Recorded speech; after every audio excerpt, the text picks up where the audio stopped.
You are now tuned into Let's Talk Podcast, where we talk less but do more. Today we have a very, very special guest. Hey y'all. Erin. I usually have the guests introduce themselves, but I came up with a little introduction. Ooh, first time. Come on. This will be my first episode for season 2. This will be episode 101. I'm happy to be here. So I would describe you as, like you said, a creative, soft life architect, mental wellness advocate, podcast host, and creator of Hey Me First. Yes. I'll receive all that. All those things are true. Was it starting your own brand, Hey Me First? Was it like a pivotal moment in your life that made you start that, or where did that idea? What inspired you to start that? So originally, I knew I wanted to create a product that kind of felt good to me. Like my entire brand, I think umbrella is all around feeling and creating spaces for people to feel and to feel good. I've done a lot of personal work on making sure I feel good. So originally, years ago, I really wanted to do loungewear for bodies like ours that are not like the BBL girls, but we have thick bodies, and it's hard to go and get cute stuff online that actually fits our bodies. Like if you don't have a big fupa but you still plus size, or you still solid but you kind of got a flat stomach, or you got back rolls but your thighs are a little skinnier, it's hard to fit us. So originally I wanted to create products around what we put on our body, but when I started doing research, it was expensive. I'm cut and sew, trying to do custom things, it is not cheap. Shout out to Crystal White, as I'm looking at your bag, because she does that. And when I was considering okay, this idea around clothes, loungewear is a little too expensive to begin. The overhead is very high. What can I do to still impact how people feel, still show up for themselves? And I came to housewares, different things for your house, and that's looked so far candles and room sprays. But it comes back to honestly just wanting people to be intentional about how they feel, what they're using, how they're showing up for themselves, and when they spend their money. I love that, and I love the name. How did you come up with Hey Me First? And do you feel like there was ever a time where you wasn't putting yourself first? That's a good question. So I came up with the name Hey Me First, and this whole idea to switch it from loungewear to the initial product being candles around the time when I was really burnt out.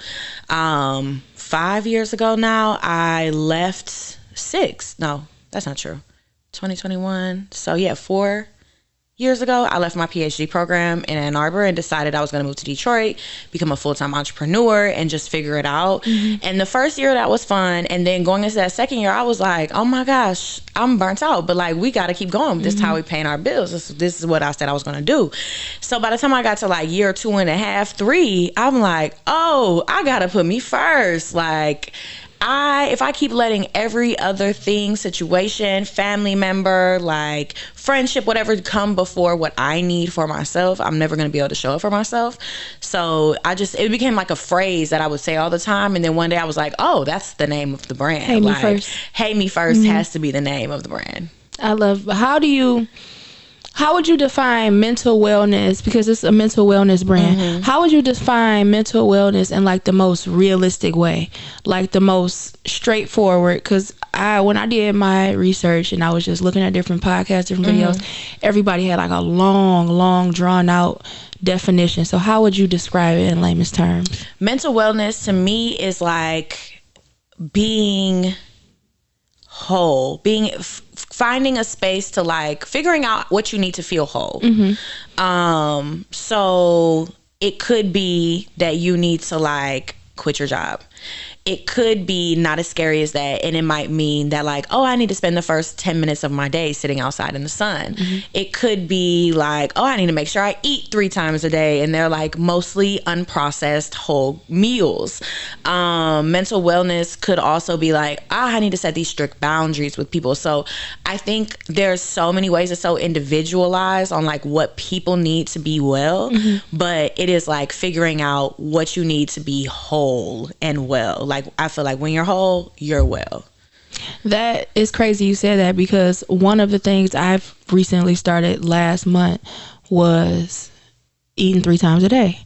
Because I'm like, okay, if I don't eat so much, or if I just eat one fast food meal a day, it's really like I'm not overeating, but I got a headache and I can't go to sleep at night. I can't sleep through the night, or I'm just agitated and my daughter is like, it's just like I'm irritated. So now it's a guy who give me like a lot of workout advice and stuff. He was like, stop listening to people telling you to eat once a day. Eat 3 times a day and never skip breakfast. And now every morning I wake up, I remember, I just can hear him saying like, never skip breakfast. So something that I do, and I count it as self-care, I wake up earlier than I usually do. I wake up solely to enjoy my breakfast before my kid wake up. And people be like, I enjoy me a nice meal before she wake up. Sometimes if I when school was in, I would take her to school and I'm like, okay, I'm about to go sit down at a bar and get me a little snack. That's just my own, that's what worked for me. And people that's like, no, self-care is this self-care is whatever you do that make you feel like you're taking care of yourself. And that's what I look at. And it can vary from day to day. Sometimes self-care is taking myself to a nice little dinner or a shopping spree, or like, ooh, I need to go into the store and give me something cute that's gonna make me feel good. Today for me, that was like getting my car detailed. We have not got our car detailed. We've had it for a month, and it's like, it's a used car, so it needed a good cleaning. I need a detail. And I was kind of like in between on like, maybe this is like silly, I could have did it myself, I could have went somewhere cheaper. But when they pulled out of our lot after cleaning the car, and the car's already at the house because they came to us, I was like, this is what I needed today. That made me feel really good. You feel good. Every single day, would I spend that amount of money on a car deal to make myself feel good? No. Like sometimes it's like, I need my yogurt and my berries and my granola, and I need my slow morning, and I want to like take my dog for a walk. Like that's a everyday kind of like ritual for me. And I think of, as I've developed my own like self-care practices and I've understood what makes me feel well, I consider them like rituals. Like this is something I do every single day, no matter what. And I have those things for myself. That's how I feel now. I'm I've been on so many different weight loss journeys, but this one is like, I'm not Googling how to lose 10 pounds in 2 weeks. I'm literally going to this is my day. I'm going to the gym, and I've got so in tune with just wanting to live, just want to have some type of peace and structure. Now I'm only applying at jobs for, I'm not just like, oh, I'll just take what you have. No, I need to work afternoons because my day, I have to start my mornings off at the gym. I can't work mornings. Even though working mornings, getting off at 3, you got your whole day. I just feel like I would be better if I could still wake up and go to the gym and go to work. So I love that's what I love about my full-time job. Like I can get there between 10 and 11, which means like if I wake up at 7, I have a good 2 hours to myself to just slow roll, because my wife is already gone for the day, started her day, so I like really have some alone time to like eat my breakfast. I like to eat my yogurt and berries and granola every morning. Like I said, I'm walking my dog, or I'm at least doing my own walk, depending on like what the weather is like. But you're moving your body. But I'm moving my body, and I'm trying to be in that sun immediately. And also in that window, I like to like call a homegirl and check in, and like it'll be different homegirls different days. I have some homegirls I call like almost every day, but those are kind of my non-negotiables to start my day. On my way to work, I gotta play my shit. Like I'm playing hip-hop, like pussy rap, I'm playing drug music. Like I need to get the girls going on my way to work. That's my non-negotiable ritual every morning. I just posted a reel a couple weeks ago. Like everybody asked me, what do I do when I drop my daughter off, and I immediately turned on Kai and my neck, my back. It's like, it's just some things that just make sense. I'm in a car, people look on the side of me like I'm just jamming. It's feel good music. It on my way to the gym, I have a playlist on the way to the gym, and then I have a playlist for when I get to the gym. So I understand that 100%. When you understand what you need, you can show up for yourself. That's like, to me, that is wellness. So would you say, at this point, if you could describe your life, the season that you're in right now, as far as wellness and just peace and self-care, what song? Ooh, that is such a good question. I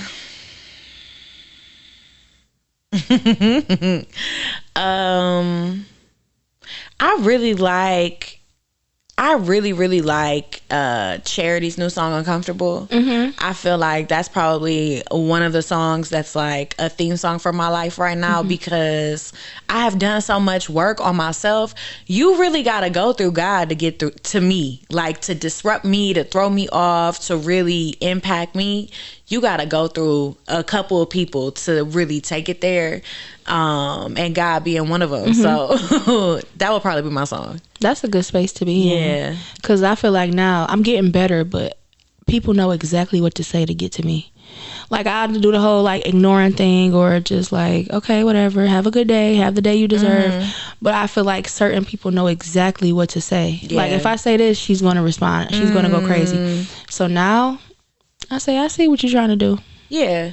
But it's and not you can gonna disengage, work. or you just know you can show up and like know that that's how that person's gonna move, and you don't have to move any differently or allow it to like throw you off your block. I think that's something that I enjoy doing, or not enjoy, but I'm already a confrontational person. Like, not bad confrontation, but just like I'm very direct. And if there's something happening in this moment, I'm not gonna wait 3 days to like address it. That's or me. bring it I'm up. just talking about like, it now. Let's get it going. And sometimes that throws people off, and they'll start behaving in certain ways, and it's like, no, I'm still moving from the same place of love, of grace, of care, of empathy, but like, what the fuck was up with that? I need you to answer. And I need it right now. Immediately. I have a friend, it's like, she would want to go a couple days. No, we talk every day. We gonna talk about it, and we gonna get over it. Yeah, because now you festering and you thinking about it, and you done made 50 stories in your head about what my intentions or whatever was. And you could have just asked me, and I'm like, oh, I didn't even mean it like that. We could have just, and how people handle you in those conversations also is very telling. So, yeah. I said, it's just me telling my business. We had a little back and forth today about something that I just felt was very draining, and I'm like, this is draining. I don't want to continue to talk about this. I have my own stuff going on in my own life. Yeah. It's morning time. I have 2 episodes. I have to feed my daughter to get her ready to drop. I have a lot going on with my own life. Yeah. In real life, this situation, I feel like it doesn't need to involve me. And I said, but you have a good day. Have a good rest of your day. And I mean it. And she said, and I really meant it. And she said, you mean have a good life? And I said, if you want to take it there, then sure. Exactly what I said. I said, no, I meant what I said. I meant have a good day, but however you feel is valid. Like, if you feel it, but just those words, you mean have a good life, it just seemed like it was just so selfish, because it's like, I'm telling you, I have my own stuff going on. I have a long day. And you're making it about you. And you're still making it about you. I just felt like that was real selfish. Usually I would go into detail about how, and then I just feel like sometimes people know better. Yeah. And you know better. So for you to even say you may have a good life, I'm just looking at you sideways like, okay. You want me to do all this over explaining and get some attention from me when I've already told you what's on my plate. I really don't like how that made me feel. Yeah. And I say that too. I would say, I really don't like how that made me feel, but I don't even have the mental capacity to go into detail, because I feel like you should know better. Yeah. Just that simple. I've told a couple people recently, I don't like how that made me feel, and like the way they responded, I was like, oh, we don't have to be friends anymore. Because what? Cause that how hurt my are feelings. You still making it about you? If I'm telling you, you hurt my feelings, and you not even pausing to think about what you said, how you said it, how you reacted. Like, even if you say, well, I don't understand, I didn't mean it that way, I didn't mean to hurt your feelings, and I don't understand how it hurt your feelings, but I apologize. You can say something as far as like, I didn't mean, but to just blow it off is like, I'm not gonna lie, I treat friendships kind of like relationships. They are relationships. A friend breakup, I say this all the time, a friend breakup is way worse than like a boyfriend girlfriend breakup. I have boundaries, and I have standards, and I have things, because I feel like I show up 110% as a friend.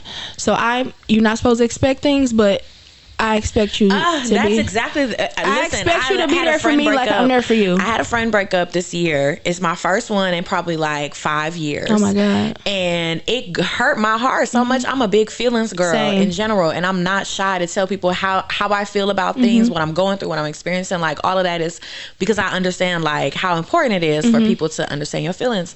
And she just the way she handled me, the way she acted, the way our conversation went, I'm like, oh, you really don't know me. Like, you really don't understand. You don't take my feelings into consideration. And I also feel like because of what I was going through at the time, which was like I had took a huge break, like a cleanse from smoking weed. I had been in a big, like, smoking every single day, lots of weed on a regular basis just to cope and get through the things that I was going through mentally. And I feel like the earlier version of me, who would still like in that headspace of smoking so much, I would just like have let it rock. So I feel like also me setting that boundary was so triggering to her. And I feel like people don't understand how to like sit with the disappointment you have with them without feeling like they're in trouble. And I feel like that comes from childhood and how maybe your parents held their disappointment for you. Like, oh, I'm disappointed, I'm about to beat you and you're grounded and don't talk to me and I'm giving you the silent treatment and all this other stuff. At least that's my experience. Whereas like as an adult and somebody who's understood how to like manage their feelings, manage their emotions, understand who's responsible for that, which is me, I can be disappointed in you and still love you.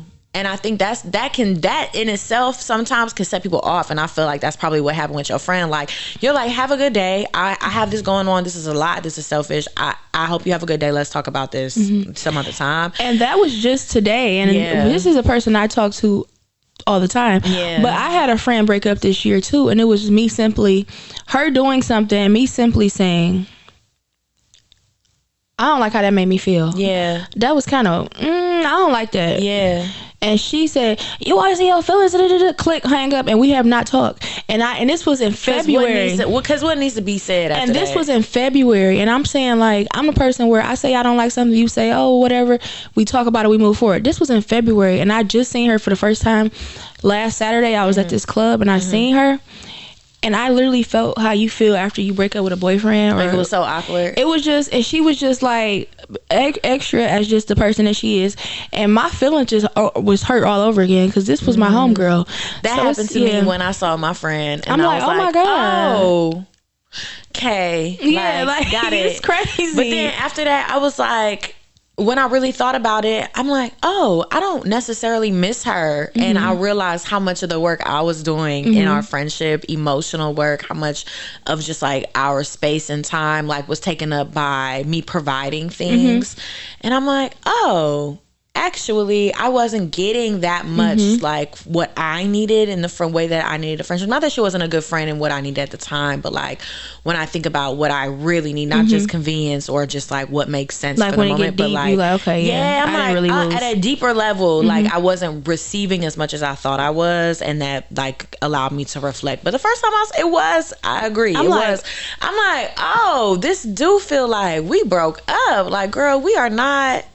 It's not giving bestie. It's like I can't even believe we were that close because it's like at this point, were we ever really friends? How you treated me, I didn't feel like it. Yes. How you handle me, because I would never handle a friend like that. My sentiments, exactly. Yeah. What's the emotional labor like running a wellness business? It's an interesting space to be. I think for me, I am constantly like doubting if charging for self-care or charging for wellness is appropriate, and always in this balance of like, well, we live in a capitalistic society, you need money to live and to show up, but also like what I'm about and what I want is for people to be able to access this and be accessible. So it's like, how do I manage that? Between. And for me, that'll weigh really heavily on me. And I marked my prices down last year or at the beginning of this year, and I'm thinking about doing it again just to like bring my although the value is still what it was originally, like bring my price point to a place where like more people, not that it's so accessible, like if you just went to Target and got a little $5 or $12 candle, but in a way that like people really feel like, okay, I can buy multiple of these and I can burn them. Like a lot of my clients or customers will buy and be like, this is for a special occasion. No, I made this so you can use it on a regular basis. So I would say like the emotional labor is that, and then also just really being thoughtful and considerate about how I want people to feel when they are engaging with it. So I'm constantly thinking about, how does this make me feel? How do I like it? How does it smell?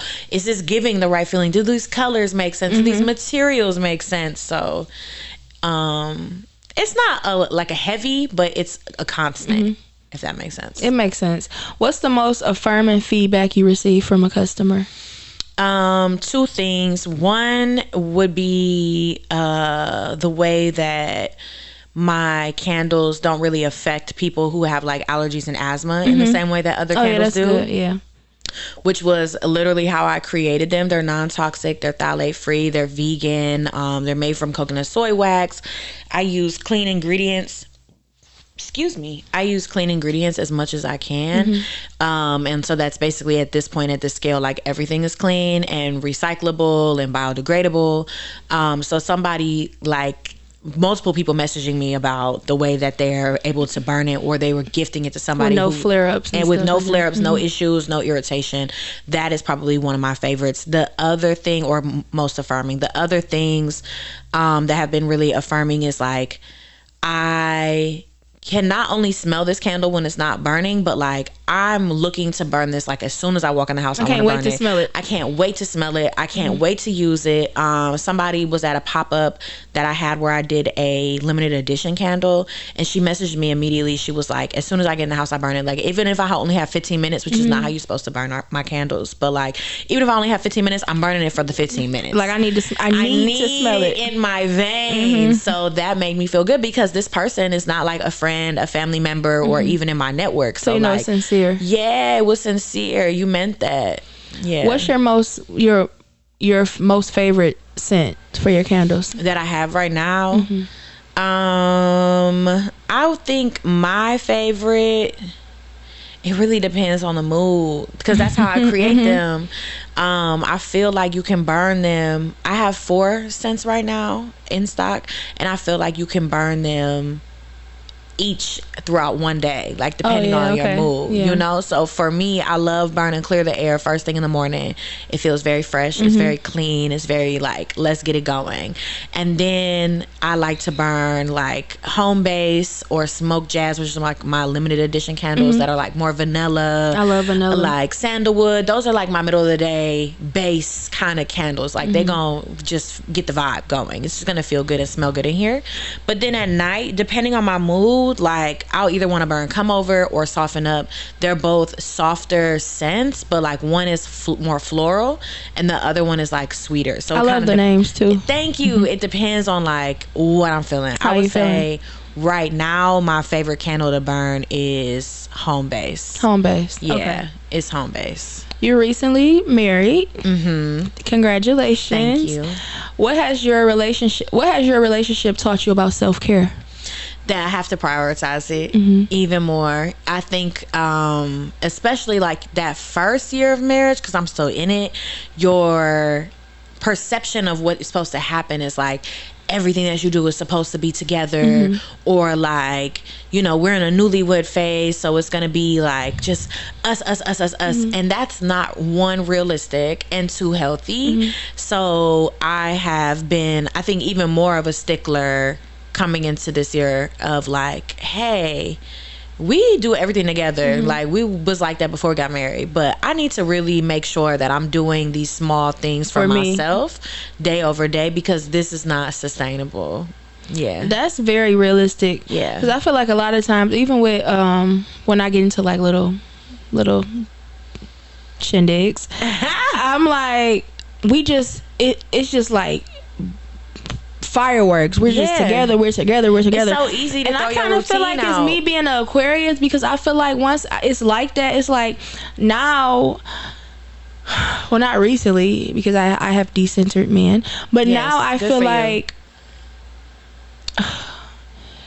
it throw everything off. It's now, it's like, okay, I'm waking up, okay, let's go to breakfast, okay, so now I missed the gym, or let's do this, and it's just like, okay, now I'm doing this. I'm putting weight on because we at breakfast. We at breakfast. Now I got that happy weight. Now I got this, and I just feel like when you do that, and I don't know, it might be me being an Aquarius, I have like an addictive spirit. Yeah. So I feel like if I like you, like we going hard, I'm going in, we going hard, and then I just wake up like, my thing like, is, I had enough. I don't want no more. I'm like that, because my rising is Aquarius, so relatable. I'm also a Sag, and we are very, I'm on and I'm off it. It's I'm on and off, and then the other one is Virgo, which you never know. It could just roll the dice, and that could be it for the day. Every aspect of it, because even like on a sexual type thing, it was like at nighttime I'm like a lion, like, oh, I'm ready, and then I wake up in the morning like, oh, don't touch me, like it's the morning time. And they look like, but last night you was, but that's not how I feel right now. I don't feel like that right now. And I'm dead serious, like, do not touch me. Like, I don't want it. No, I feel that. And I think like what's interesting oftentimes in relationships is that like who I am attracted you, my routine, my hustle, my grind, my personality, my whatever. So then like when another person comes into play, it's like we kind of either throw it all out or they expect you to become more of like a unit. And so I think for me, the first year of marriage has been like, how do I still be Erin the individual, and Erin the friend, and Erin the sister, and the daughter, and the wife, and also Erin the wife, and Erin the CEO, and Erin the host, and Erin like all of these different things. And so it's been interesting. I would say that like I have an amazing partner who loves me and loves what I do, and is really comfortable with like me being who I am, which can be a lot for some people, and has in the past been a lot for some people. So I feel like I have like an excellent teammate in my corner who is willing to work and have those conversations for me. And I also feel like this is from me talking to people who have been married for a long time, and also just people who are older. We evolve so much that like it's gonna change anyway. So like being good for you first, and then you can be good for everyone else, and like centering yourself is going to make sure that like, not in a selfish way, but like in being honest about what do you really need. It also helps with resentment, because like this is a small thing, but like I was working from home. And so for a while I was doing like primarily all of the house stuff, all of the cooking. Like my wife was very taken care of because she was gone most of the day. And then the roles flipped, and I'm like, hey girl, hey, I need you to clean a little bit, I need you to cook a little bit, I need you to like do these things, because I was doing all of that, and it was sustainable at that level for a while, but it wasn't like I can add a whole bunch of other stuff. So now that I'm out of the house, I need you to figure out what's sustainable for you. What things can you do to support me, to support us, to support our team, that's sustainable for you, so that like we can both have what we need. You're from the outside looking in. The wedding, everything, it was in New Orleans, right? Everything was just, I felt watching your story, Jen's story. I was on your wife's page. I was on whoever was there. They were tagged. I'm looking at it because it's like I'm watching like a show or a movie. It was really nice. And from the outside looking in, even following you before you all got married, it just seemed so grounded, and so joyful, and just so like, even with your pie, it's just so homey. Like you watching it like a black love story on TV. It gives like 90s. So what does she do to make you feel seen in your relationship? That is such a good question. And to make you be able to maneuver in like your soft era. I feel like she just really gets me, and that is like a hard thing to like describe and define, because I have such an outgoing personality. I have so many friends and acquaintances and colleagues and coworkers, etc. Like people know me, right?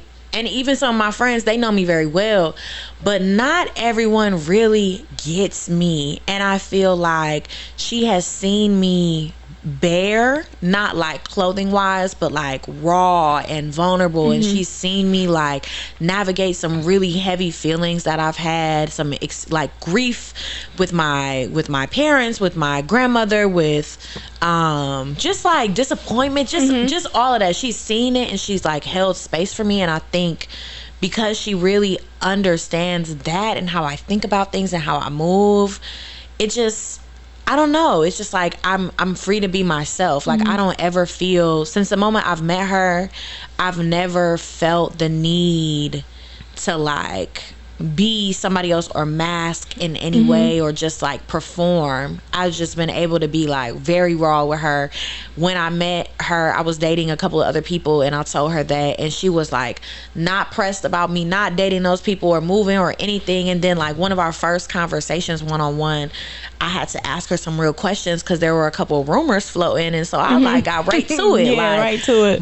What the fuck is on the floor? And so like there's never been, I mean, I'm sure there's opportunity to lie and be secretive and whatever, but like for us, or for me, I have always felt so safe being like very honest, very direct, and that I think has created a space for us to like thrive. Yeah, because I need that. And I'm such an honest and vulnerable person. Like I really need a space in my home place to be that, because I don't want to mask here. I don't rarely mask in outside of home, but sometimes, you know, you do have to be at work and you do have to be a certain version of yourself in certain spaces. But at home, I need to feel like I'm damn near, you're so much like me in certain ways that I'm damn near by myself. Right. And she's also a Sag. So we have that in common, and we have similar like backgrounds and like in terms of like our family stuff and the things that you kind of carry your baggage with you. It's similar, so like y'all understand each other. Yeah, it's like we really, she just gets it. She gets me. She gets like me being out in the world and being a boss bitch and wanting to come home and just be soft and unplugged and not talk and not plan and not think. Like, and you don't take it personal. And she don't take it personal at all. She like, this is for me. Like, you feel safe enough to be unkept and like not together and not the planner and the vocal person and all this like at home. And so that makes me feel safe to do that. Yeah. And I this is a question that I don't even have. What do you think as a person that's dating intentionally and looking for, or not looking for my person, but I'm dating to be serious, to be in a serious relationship, not just dating for fun or dating for food and all the other weird stuff. What do you think the girls be weird? Stop dating to get your nails done. For Go get a job. What do you think the top and about nails, I have to say something about nails too. What do you think the top 3 questions you should ask someone on the first date? I think you should ask them like, what are their intentions with dating? Like, I know you're trying to feel me out and get a vibe, but like, are you looking to be married? Not necessarily to me, but like, is that a goal of yours? If it's serious for you to either have kids or not have kids, that needs to be a conversation, because like, that's a deal breaker for me. And then I will also ask if like, I would probably ask like about their relationships with people. I would probably ask them questions like, when people talk to me about stuff and they're telling me, even if they're communicating to me about other people, I always ask them like why questions or how they feel about that, because like, I need to know, do you have friends?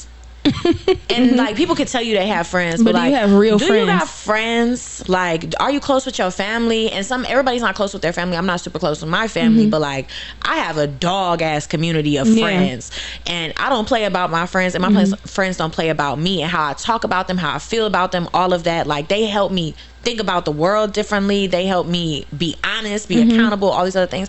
I need to know like, what's up with your friends? So I wouldn't necessarily ask flat out like, do you have friends? But as they're telling me stuff, I'll probably like try to poke and see like, is that your real friend? Like, is that are these real conversations? Like, who really is in charge of helping you think about moving in this world? Because we need that. I get that 100%. Like, none of your friends are married. They're all cuckoo crazy. I don't expect you to be much different. Yeah, exactly. That's exactly it. Yeah. How did you get into, okay, first about the nails. You made me, with your nail story, when you stopped nails, to say, you made me stop wearing acrylic on my nails. I'm like, okay, she's doing no nails. I'm like, I can't do no nails. I'm like, I have to get polished. I want to say for the last year, I just been wearing. And how much money do you think you have saved? So much. I went from, I want to say $100 to, I only have to pay $35, $40 to get my nails done. And shellac lasts way longer than acrylic. It doesn't grow out. It's just like it's amazing. I'm so glad. I just started getting mine done like 2 or 3 months ago, maybe not even 3. It might have been 3 now. In April, and I was like, oh, I could go to the little nail salon. So I go to the nail salon around the corner, which is saving in a way, because then I'm not driving as far, or at the time Ubering, because I was Ubering to get my nails done. So you got to pay for the Uber so the and your nails. is, for the folks at home, I basically was saying how much I was paying for nails each time, just nails. And I love my nail tech down. Like, that girl is so talented. And before I was seeing her, because I was just feeling more natural nails anyway. Before I was seeing her, I was seeing Finesse, and Janessa is so damn talented. I was going to Janessa when she was over, I want to say she on Grand River now. I want to say maybe she was on John R or something. But I was seeing her driving from Ann Arbor when I was in my PhD program to go see her. Like, I never played about getting my nails done and going to good quality folks. And I believe good quality folks should charge their prices. Yeah. And I'm just like, I can't be paying y'all, even if you got the money, like, really thinking about it. If I'm going every 2.5 to 3 weeks, paying anywhere from $150 to $200 and something, $225 just for my nails. I still need my eyebrows done. I still need maybe my lip wax that week. I still need a Brazilian once a month or once every 6 weeks. I still need my toes done. That's a lot of damn money. So now I go around the corner to my nail shop. They charge me $10 for my eyebrows. I have a gel mani every time, and a gel pedi, and an acrylic on my big toe, and it's under $100 for all of that. That's good. It's under $100. So yeah, y'all, I love y'all. Keep charging your prices. But I'm just gonna have to refer other people to you, because I want to look cute, but not too much. And also with like making candles and stuff, my nails, the oil and stuff kind of like just eats at it, and then I'm picking at stuff, I'm folding boxes, I'm cutting tape, I'm doing different things, and it breaks it down. Just more so convenient. Like, it's more convenient to just be able to say, oh, it's just a little $30 to go get my nails done or whatever. Like, it's fine. Yes, I love that. And I've been doing the same thing, and I save. I'm like, okay, I'm going to get my nails polished, and I can go get lunch now. Like, and it's not even, there's so many other things I can do. I can pay a bill. I can go do a self-care activity. Like, oh, this is something else. And I was saying my nails are self-care. And they were for a while, but like, your self-care can kind of evolve. And now my self-care is, part of my self-care is like being financially whole and well. So like, those little small financial decisions, I went from spending like $400 a month on like nails, toes, waxes to $150. That's insane. That's good. That's really good. Yes, I have $250 more to like, let me go pay a bill, or I could take on a new bill, or like I bought a car now. Like you can do more. Yeah. Something else I admire is you're running. From a person that always been saying for the last 2 years, I'm about to start running. I even did this little marathon. It was only 3 miles, but I just cannot run. Every time I started running, and then my shin was hurting so bad, I was limping. Yeah. So now I'm like, okay, running just isn't for me, but it's still in the back of my head that I want to run. How did you get into running and marathons and stuff like that? Ooh, haven't done a marathon yet, but I have done some races. So the things when you be running around, you have your pace and all, those are not marathons? A marathon is a specific set amount of miles. Oh, okay. So races, they're usually in metric units, so they're like 5Ks, 10Ks. There's a marathon that's 26.2 miles. I have never run 26.2 miles. I have never run 26.2 miles. And then there's a half marathon, which is 13.1. So I've done some 5Ks. I've done one official 10K. 8K, but I've run up to like a 10K a couple of times, like just around Belle Isle, running with friends, running with other running folks. I got into running last year when my neighbor was saying she wanted to do some running, and that she was really interested in like doing the Detroit Free Press half marathon. So I was like, okay, like I'll do it with you. And then I told her about We Run 313, and we started going together, and then she kind of found her own like running crew, and then I found my people, and so I've been running since then pretty consistently. The winter season was hard, but yeah, I love it. And I go through the same thing. Like my calves are on fire when I'm running, and I've been having to find like different things to get over that. Like I think with your shins, it's probably either new shoes that you need. Like you might need an actual running shoe. I didn't stretch. and you need to stretch. Yeah. It was a 5K, or it was 3 miles. Is that a 5K? 3.1. Yeah, or it was a 5K. Yeah, I think it's 3.1. And yeah. Yeah, I want to run. I just want to run. The first mile for me is the hardest. Like, no matter how long I'm running, no matter how much I warmed up, that first mile, like, everything in your body is telling you to quit. Like, your calves are on fire, your shins are on fire, your body is getting used to, like, what is this motion that you're having me do?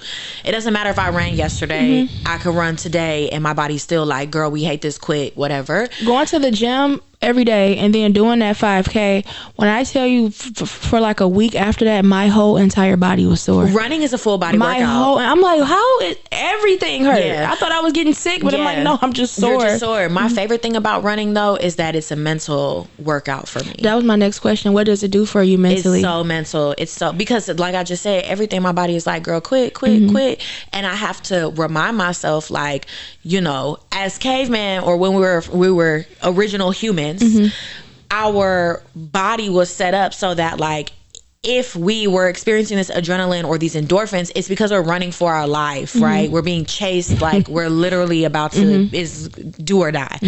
But now your body doesn't really know the difference between, like, getting chased by an animal and, like, running for fun.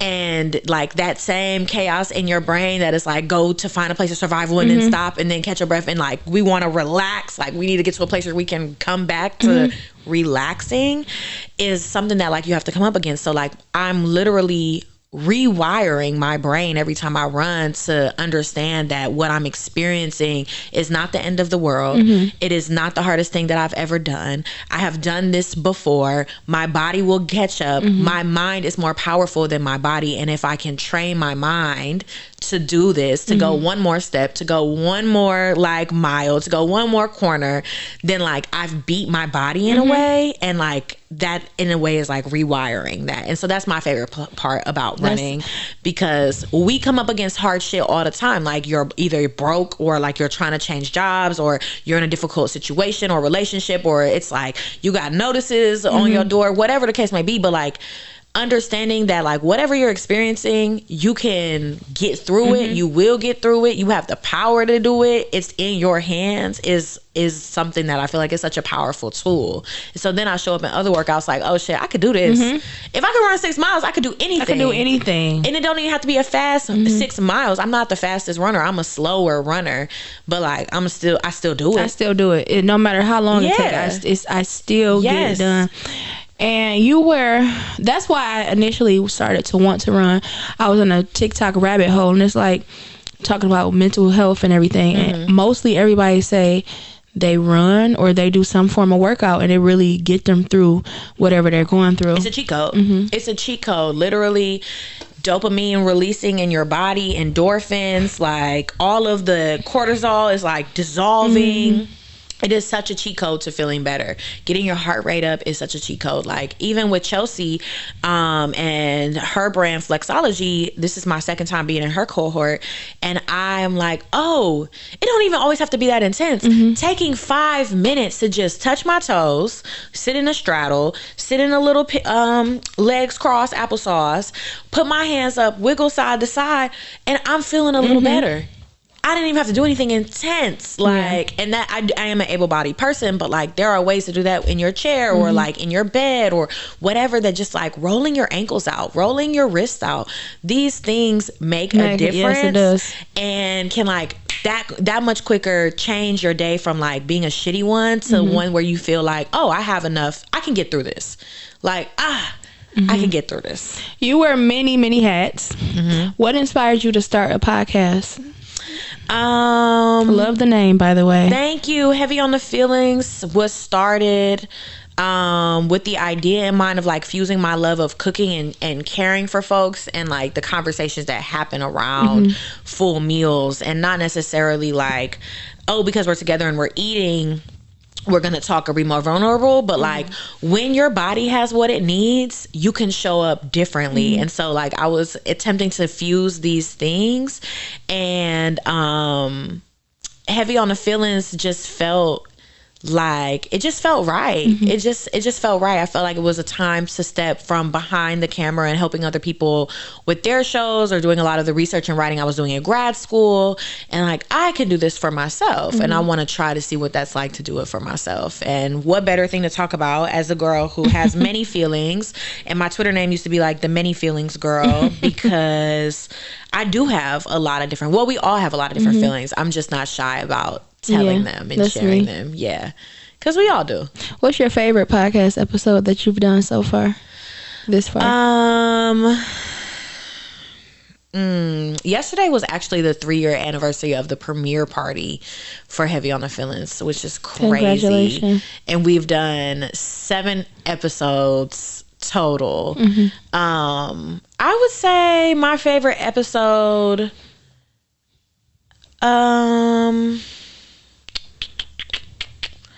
they're all my faves for different reasons. My episode with Jess was probably one of my favorites, because that was a conversation that I think a lot of other Black biracial folks, or just biracial folks, needed to hear. So that was really powerful. Even some of my homegirls who date white men were like, I didn't think about these things, or whatever. Like, it was from different perspectives. We were talking about being children, but people who are adults and date interracially thought it was helpful. I loved me and Charity's episode so much. I thought we were able to have a really honest conversation about like getting in our own way. And then Parrish's conversation was so honest about like him coming into his queerness and owning that, and not being shy, and just like not being ashamed of his relationship with God, and because of his queerness. And I feel like I just relate to that a lot too. Like, you don't have to be perfect to show up for God, and he's actually not looking for you to be perfect at all. And those imperfections make you like who you are and who he created you to be. And we all have power in our own stories from the places that we are, no matter how like marginalized our identities might seem. And so Parrish's episode was also my favorite, but I could give favorites about all for different reasons. Yeah, Mia Ray's episode was like outstanding, and just like motivated me and turned me up so much more. I felt like that was just a privilege and an honor to be able to sit down with her and talk with her about her journey. And I think like as a girl who is trying to figure it out herself and has made so many sacrifices, to know that, because I think like we oftentimes think about sacrifice from a perspective of, as soon as we sacrifice or as soon as we fast, we're supposed to get something in return. Okay, I sacrificed for 3 months. Oh my gosh, I did the 75 hard. I prayed, I journaled, I fasted, I cut this out. Where is my reward? And Mia's story for me was like, sometimes God is creating so much more than what you can imagine, that suffering or that sacrifice or what you're going through is going to last a lot longer than you predict. But what's on the other side for you is so custom made for your own story and journey, that I'm going to give that to you. And I needed to hear that. I picked my guests based off what I needed in that moment. Like, it's like a personal therapy. Yes, it is therapy. It is like, and I watch that episode and I hear so many things all the time from that episode. And it's just, they're all so good. Yeah. So you don't have a favorite. You have favorites from each one of your episodes. Absolutely. What do you feel like is the most underrated part of self-care? The small things. I think they're underrated, and they're also usually free, and they are also usually the hardest things to do. But they're like underrated. People are like, I need to go get a massage, and I want to spend time with friends, and I'm going to go book this vacation, and I'm going to go to brunch, and I'm going to go get a new fit. But like, have you set that boundary that you needed to? Did you have that hard conversation where you had to be honest about the things you weren't doing before and now you need to do differently? Or like, have you really had a conversation on how you not going to your therapy appointments and saying what you need to say is like holding you back? And therapy might cost you, but like the actual conversations you need to have with yourself, or like the people who are closest to you, to be able to be a better person, I feel like is so so underrated. And that's really the work. It's not necessarily these things you have to pay for or go do. It's like really understanding when I'm in my body, what do I need to feel good? I need to have certain conversations with people. I need to set certain boundaries. I need to remove things out of my life. Maybe I need to be more disciplined. Maybe I need to show up for myself, be more strict, whatever. Sometimes you have to have those conversations with yourself too. And you have to be, I feel like it's the hardest when you have to sit with yourself. I had to sit with myself and say, okay, Nichelle, you are not a victim. Now, some of these things is going on because you were just negligent. Now, let's be for real. Yes. So I get that 100%. What's your favorite comfort meal? Ooh. Mine's is spaghetti. I love spaghetti. Favorite comfort meal? I really love like Korean food, and I be getting down on some Korean food at home. So I would say like some form of like fried rice or bibimbap where there's like some fresh vegetables in there. The rice is a little crispy. I love steak too, so a good steak fried rice. Steak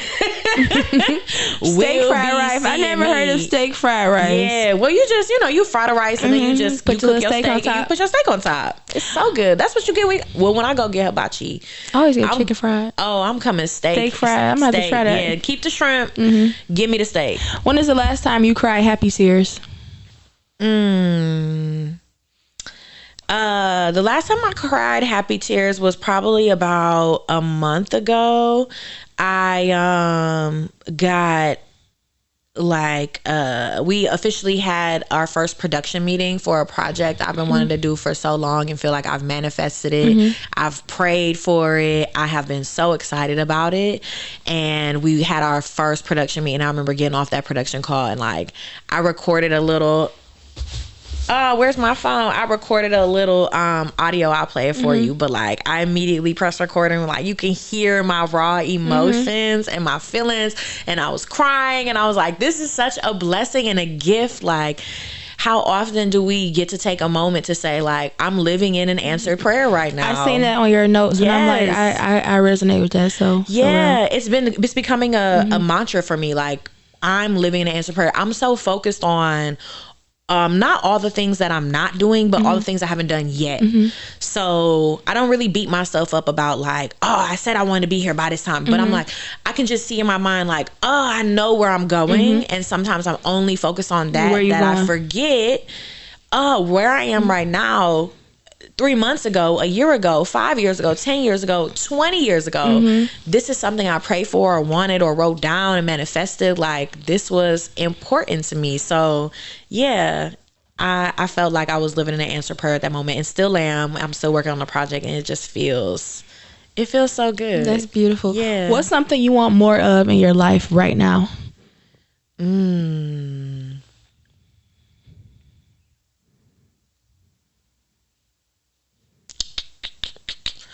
I just told my wife this. I need a strict schedule.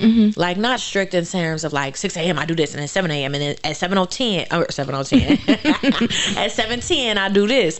But like really being consistent with some time blocks, because there are so many hats that I wear. You can do all the things. You just have to be strict about when they're getting done so that you can monitor like that progress. And I think that's what I need right now, because I have a good check on the wellness. I'm showing up for myself, but there are some other things that I'm like, hey, me first.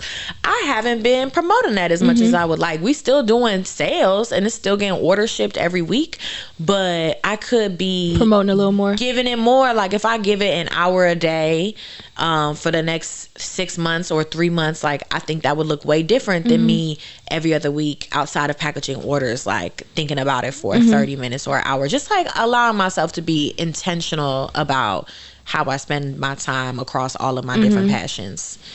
In closing, what advice do you have for a woman right now that's probably feeling burnt out or disconnected, overwhelmed? So the advice I would have as somebody who has been there, burnt out, depressed, overwhelmed, exhausted, ready for change, is like, giving yourself some time to think about what has caused you to become burnt out. Is it the people that you're around? Is it the job you have? Is it a lack of boundaries? Are you going out too much? Are you just not managing your time well? Like, what's going on?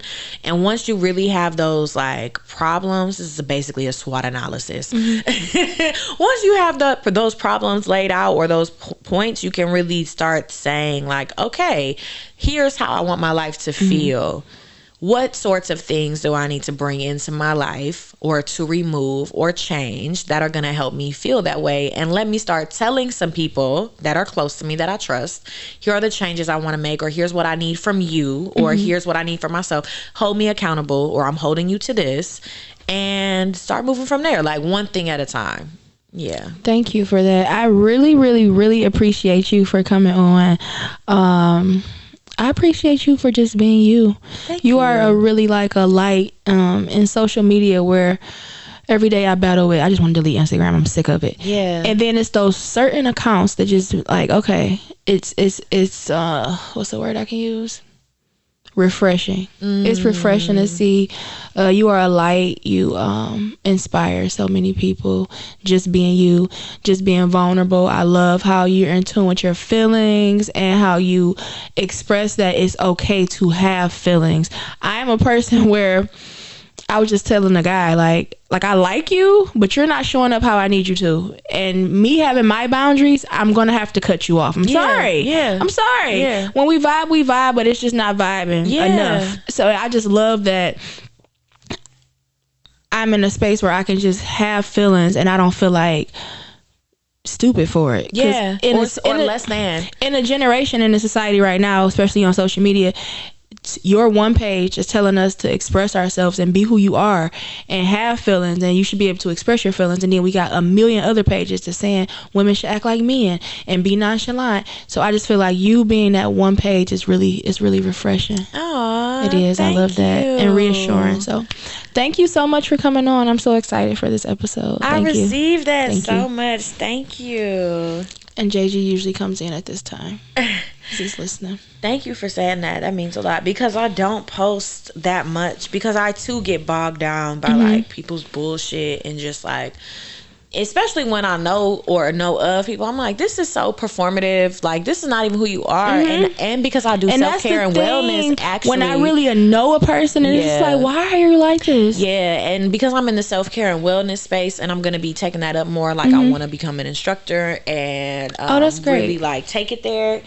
I just feel like I get in my head around like, okay, well, I don't want to be another person people think just bullshitting them. But then like you saying that, it's like people really do see you, even if you are just active on stories. Like, I'm inspiring people even from just posting this small, what I feel like is small. So like, if I'm a little more intentional about that, which is what me and Chelsea mean about after her episode. She can't come. Oh, she not coming no more?